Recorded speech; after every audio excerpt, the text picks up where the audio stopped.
Hello. Today is Friday,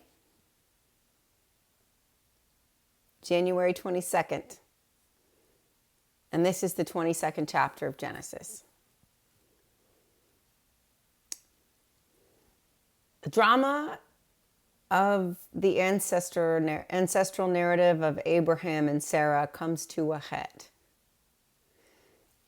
And as a theologian, I'm going to say that it is a foreshadowing of the intentions of God in the world as seen through humankind.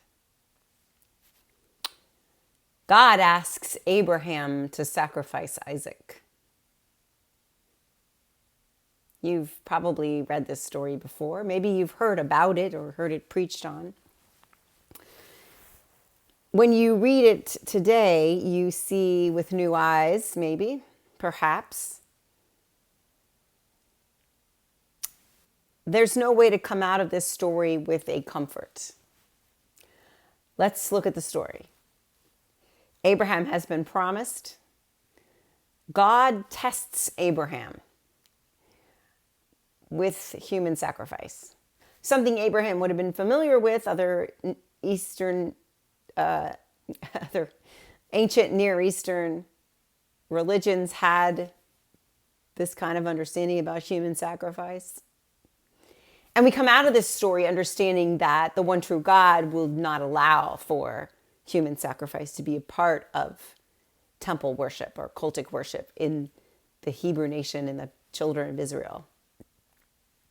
However, this story is still here. Now, Abraham was willing to participate in the human sacrifice. And because he was, God said, I will bless you. God provided a ram in the thicket because God is not about human sacrifice. Abraham's willing. It's not part of God's plan. But God is willing to put Abraham to the test. This is the difficult part. It's a difficult part. And the redemption of it is that it is a foreshadowing of what God ultimately does, God's self, in sacrificing his own son, Jesus.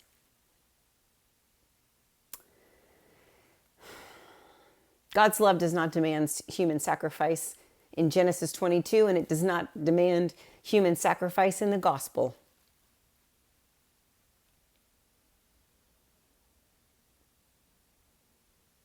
God's love is willing to sacrifice. There's a difference. I still have difficulty with this passage.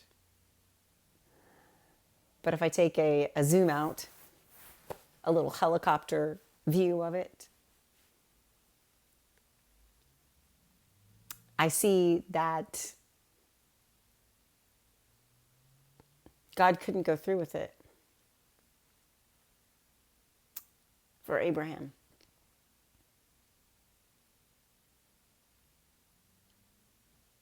But Jesus could go through with it for us.